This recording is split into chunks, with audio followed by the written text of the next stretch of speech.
Instructive biology में आपका स्वागत है। मैं आरती मैडम आपको बायोलॉजी सब्जेक्ट पढ़ा रही हूँ। उसमें हमने चैप्टर 6 टिश्यूज़ पूर्ण कर लिया था और ये भी पता है हमें कि टिश्यूज़ जो है वो प्लांट्स के जो टिश्यूज़ होते हैं वो डिफरेंट होते हैं एनिमल से। और ये पूरा का पूरा चैप्टर हमने पहले ही मैंने इसके वीडियो बना के दे चुकी हूँ। आज हम इसके क्वेश्चन आंसर देखते हैं कि किस तरह से इसके क्वेश्चन आंसर को हम कर सकते हैं। अंदर के क्वेश्चन आंसर मैंने पहले लिए हैं जो बुक के अंदर अंदर पूछे गए हैं।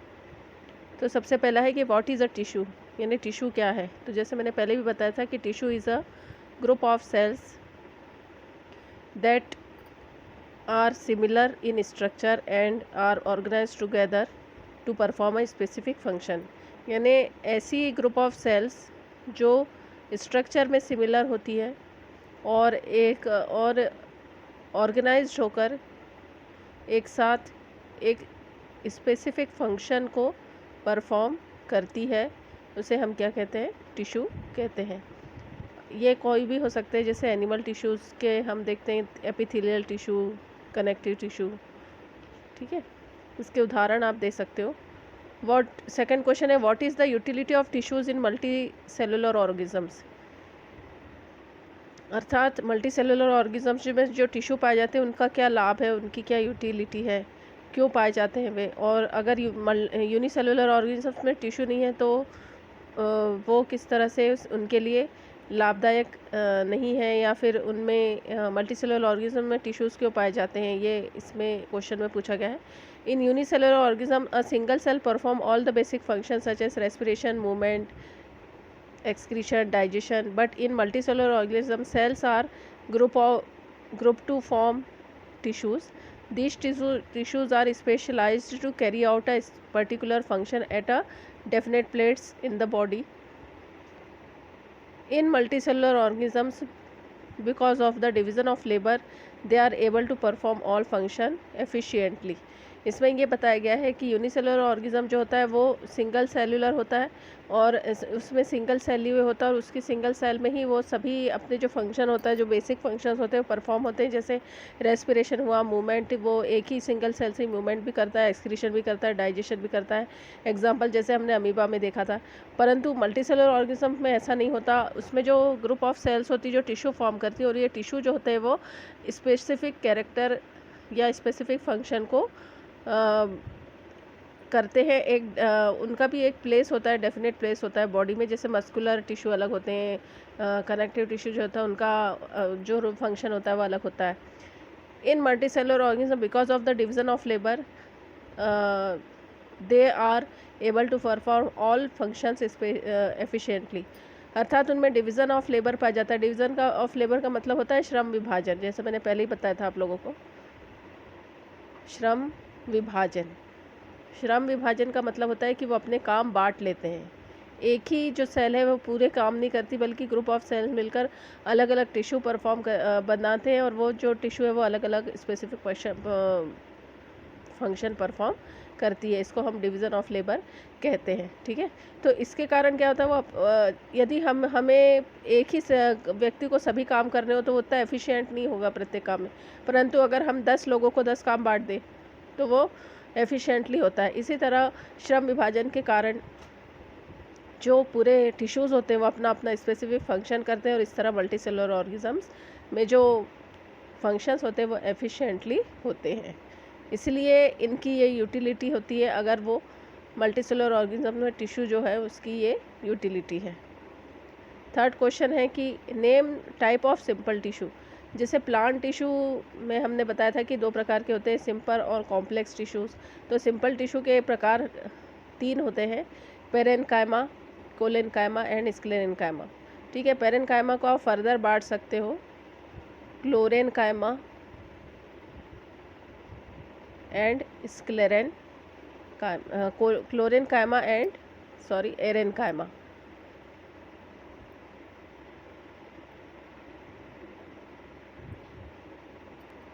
क्लोरेन्काइमा एंड एरेन्काइमा, ठीक है।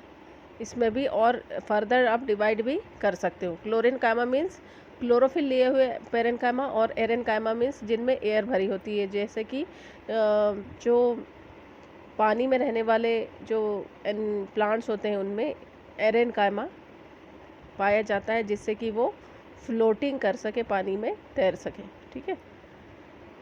अब फोर्थ है question, where is apical meristem found. Apical meristem जो होता है, एपिकल मेरिस्टेम कहाँ पाया जाता है। तो एपिकल मेरिस्टेम जैसे हमको पता है कि प्लांट्स के जो ग्रोइंग रीजन्स होते हैं, जैसे ये स्टेम है और ये रूट है, तो इनके जो ग्रोइंग रीजन्स होते हैं, ग्रोइंग रीजन्स का मतलब होता है ऊपरी जो रीजन्स होते हैं उस पर ही ये पाए जाते हैं एपिकल मेरिस्टेम। और यहाँ से छोटी छोटी पत्तियाँ हमेशा निकलती हुई आपने देखी होगी किसी प्लांट में, तो वो एपिकल मेरिस्टेम है और वो वहाँ पे लगातार ग्रोथ होती रहती है। तो क्या लिखा है इसमें, the tip of the shoot and root of the plant. Root के भी टिप पर यानी यहाँ पे नीचे की ओर एपिकल मेरिस्टेम पाया जाता है, जिससे कि उसमें भी ग्रोथ होती है। अब आता है fifth, which tissue makeup the husk of coconut. अर्थात हमने कोकोनट सभी ने देखा है, पहले वो ग्रीन रहता है और बाद में वो ब्राउन कलर का हो जाता है कोकोनट। आप लोगों ने सभी ने देखा, और उसके ऊपर का जो रेशे होते हैं वो कितने हार्ड और हार्श होते हैं और बहुत ही ज़्यादा डेड जैसी हमें दिखाई देते हैं, तो उसको हस्क ऑफ कोकोनट कहते हैं। तो वो किससे बनता है इसमें पूछा गया है। तो हस्क ऑफ कोकोनट जो है वो स्क्लेरेनकाइमेटस टिश्यू से बना होता है और इसलिए उसमें इतना ज़्यादा स्टिफ और हार्ड होता है, क्योंकि उनकी जो सेल्स होती है वो डेड होती, कैसी होती है, डेड होती है। अब आते हैं six, what are the constituents of phloem. जैसे मैंने बताया था कि प्लांट्स में दो प्रकार के टिश्यू होते हैं, एक होते हैं सिंपल और एक होते हैं कॉम्प्लेक्स टिश्यू। ठीक है। तो सिंपल टिश्यू तो हमने देख लिए, कॉम्प्लेक्स टिश्यू मैंने बताया था दो होते हैं, एक जाइलम एंड फ्लोएम, जिसको हम कंडक्टिंग टिश्यू भी कहते हैं। अर्थात जाइलम जो है वो वाटर कंडक्टिंग के लिए रिस्पॉन्सिबल है और फ्लोएम जो है फूड से संबंधित यानी फूड कंडक्शन के लिए रिस्पॉन्सिबल है। तो इसमें पूछा गया है कि फ्लोएम की जो सेल्स हैं वो यानी फ्लोएम जो है वो कितने सेल से मिलकर बना होता है। ठीक है। तो phloem is the food conducting tissue लिखा भी है, इसे फूड कंडक्टिंग टिश्यू कहते हैं। And it is made up of 4 components, 4 component से मिलकर बना होता है। Sieve tubes, companion cells, phloem parenchyma and phloem fibre. इसमें जैसे है कि सीव ट्यूब्स, कॉम्पेनियन सेल और फ्लोएम पेरेन्काइमा जो है वो लिविंग होते हैं और जो फाइबर होते हैं वो डेड होता है। यानी इसमें हम बता सकते हैं कि जो 3 सेल्स हैं वो लिविंग है और एक सेल जो है या एक कंपोनेंट जो है वो डेड होता है। तो इस तरह फ्लोएम जो है वो 4 कंपोनेंट से मिलकर बनता है। ठीक है। अब आते हैं 7th, name the tissue responsible for movement in our body. ऐसे टिश्यू के बारे में बताइए जो हम चलते हैं उसके लिए रिस्पॉन्सिबल है, हमारी बॉडी में जो भी मूवमेंट है उसके लिए रिस्पॉन्सिबल है। The 2 tissues jointly are responsible for the movement of our body. 2 tissue का नाम हमको इसमें देना पड़ेगा जो हमारी बॉडी को चलाते हैं, मूवमेंट कराते हैं। इसमें एक है muscular tissue and nervous tissue. Muscular tissue में मसल्स जो है वो जो कॉन्ट्रैक्ट एंड रिलैक्स करती है और इस मसल को जो सिग्नल देने का काम होता है वो नर्वस टिश्यू का होता है। अर्थात ब्रेन से ही उसे सिग्नल मिलता है कि अब ये वर्क करना है या अब नहीं करना है। इस तरह से जो सिग्नल है वो नर्वस टिश्यू से ही मिलते हैं। अब आता है कि what is a neuron look like. Neuron जो है वो किसके जैसा दिखाई देता है, कैसा दिखता है। तो न्यूरॉन हमें पता है कि जो नर्व सेल होती है उसे न्यूरॉन कहते हैं। ठीक है। और इसमें एक सेल बॉडी होती है, इसमें एक सेल बॉडी होती है जो दिखाई दे रही है आप लोगों को यहाँ पे, ये होती है सेल बॉडी और ये होती है एक्सॉन। ठीक है। ये जो निकले हुए प्रोजेक्शन है उसको डेंड्राइट कहते हैं और ये है इसको नर्व एंडिंग कहते हैं। ठीक है। इस तरह से ये न्यूरॉन का डायग्राम है। तो अब हम पढ़ लेते हैं इसके बारे में कि neuron consist of a cell body with a nucleus and cytoplasm. It has 2 important extensions known as axon and dendrite. इससे 2 प्रकार के एक्सटेंशन निकलते हैं। एक है ये लंबा एक्सटेंशन जिसको एक्सॉन कहते हैं और ये छोटे छोटे एक्सटेंशन निकलते हैं जिसको डेंड्राइट कहते हैं। ठीक है। An axon is a long thread like extension जो हमें पता है of nerve cell that transmits impulse away from the cell. यानी सेल बॉडी से दूर ट्रांसमिशन को ले जाता है। और डेंड्राइट्स जो है वो क्या करता है, dendrites on the other hand are thread like extension of cell body that receive nerve impulse, यानी ये जो है वो एक्सॉन जो है वो नर्व इम्पल्स को सेल बॉडी से दूर ले जाता है और ये रिसीव करते हैं। डेंड्राइट्स क्या करते हैं, सेल इम्पल्स को रिसीव करते हैं। तो इन दोनों का इस तरह से फंक्शन होता है, ठीक है।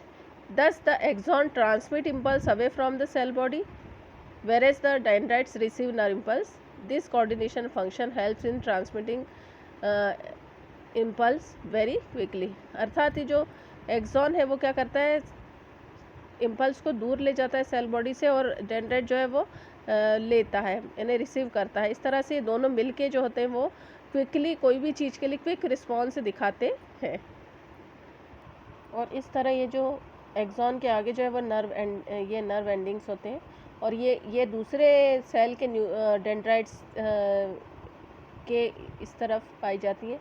इस तरह ये जो बहुत सारी सेल्स जो है मिलकर एक पूरा नर्व का फॉर्मेशन करते हैं, और इस तरह से इम्पल्स जो है वो बहुत क्विकली एक स्थान से दूसरे स्थान जाता है, ठीक है। अब आता है give 3 features of cardiac muscle. Cardiac muscles के 3 फीचर्स हमें बताना है, क्योंकि हमें पता है कि कार्डियक मसल जो है वो थ्रू आउट लाइफ तक चलती है, और कार्डियक मसल्स थकती नहीं है, अर्थात थ्रू आउट लाइफ तक ये अपना वर्क करती रहती है। The cardiac muscles are specialised tissue that are evolved to pump blood throughout the body, यानी कार्डियक मसल जो है वो पूरी बॉडी में पंप करती है ब्लड, क्योंकि हमें पता है कि कार्डियक मसल हार्ट में पाई जाती है। The following are the features of the cardiac muscle. सबसे पहला है कि they are cylindrical in shape. कैसी होती है ये, सिलेंड्रिकल इन शेप की होती है, और स्ट्रेटेड मसल होती हैं, सिलेंड्रिकल होती है, और इनकी जो मसल्स है उसमें लाइट और डार्क बैंड होते हैं, एंड दे आर यूनिन्यूक्लिएट होता है, और ब्रांच्ड भी होती है ये। This muscles are involuntary in nature. ये इनवॉल्युंटरी होती है, अर्थात जो ब्रेन से जो सिग्नल होता है उस आधार पर कार्य करती है, ठीक है। अब आता है 10 question. What are the functions of areolar tissue. हमें पता था कि एरियोलर टिश्यू जो है वो कनेक्टिंग टिश्यू है एक तरह से, और ये जो है एक कनेक्टिंग टिश्यू है। Areolar tissue are typically observed in animals, ये एनिमल्स में पाया जाने वाला टिश्यू, और they are connecting tissue and are found in between skin and muscles. जैसे ये स्किन है और ये मसल्स हैं, तो इनके बीच में जो पाए जाने वाला जो टिश्यू है उसको हम क्या कहते हैं, एरियोलर कनेक्टिंग टिश्यू, ठीक है। They are also located around blood vessels of and nerves and are present in the bone marrow, यानी ये ब्लड वेसल जो होती है उनके चारों तरफ भी पाए जाते हैं, नर्व्स जो होती हैं नर्व्स उनके चारों ओर भी पाए जाते हैं, और बोन मैरो एक तरह से लिक्विड होता है जो कि लॉन्ग जो बोन्स होती है उनमें उनमें पाया जाता है। जैसे बोन है लॉन्ग, उनके अंदर एक लिक्विड भरा होता है जिसको क्या कहते हैं, बोन मैरो। तो इन स्थानों पे ये पाया जाता है एरियोलर कनेक्टिंग टिश्यू, ठीक है।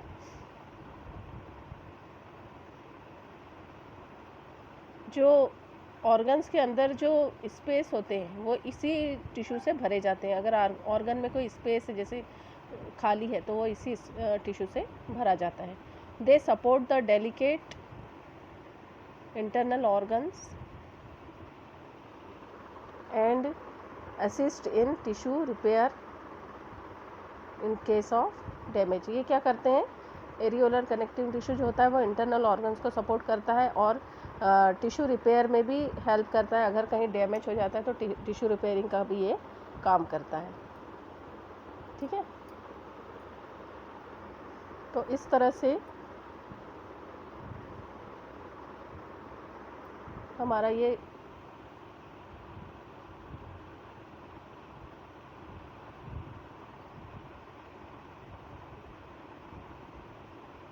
इस तरह से 10 क्वेश्चन भी हमारा ख़त्म हो चुका है कि what are the function of aerial tissue.